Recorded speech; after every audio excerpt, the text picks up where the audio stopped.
If you like the aesthetics of city sims or building in Terraria or Starbound or Minecraft or Lego, Townscaper is highly recommended.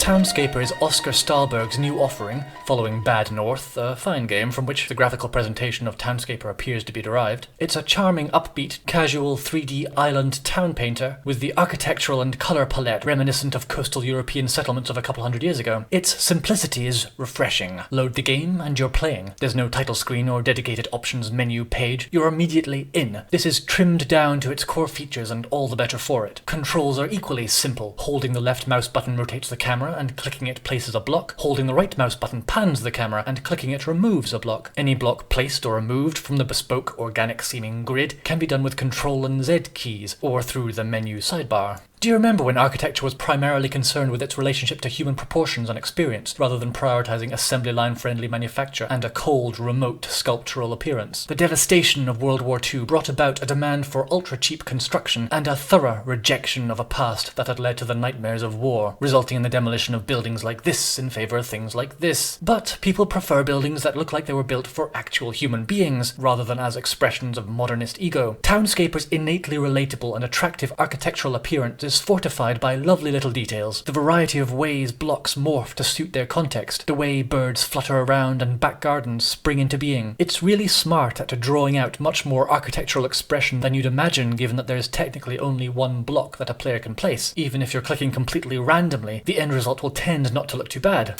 It's not gamified in any particular way beyond the player's creative ambition. It's still early access though, so more is likely to be added. There's talk of a random townscape generator as well as general graphical improvements. It'd be nice to see little folk wandering around player creations, perhaps with some number representation of the likely population of your settlement maybe? Nothing to add to the complexity of controls, but some further contextual depth to enrich creations, to make them feel lived in. And sound controls, please. Maybe that first. What a lovely little game. Not for those who demand strategic multi-layered gameplay, but it does what it does exceptionally well. I'd recommend picking it up if it appeals. I award Townscaper a 10-day holiday in Venice with Frank Lloyd Wright. Thanks for watching. Please do like and subscribe and all that stuff. If capitalism ever fails, likes and follows and retweets as representations of social standing will fill the void that currency leaves, no doubt.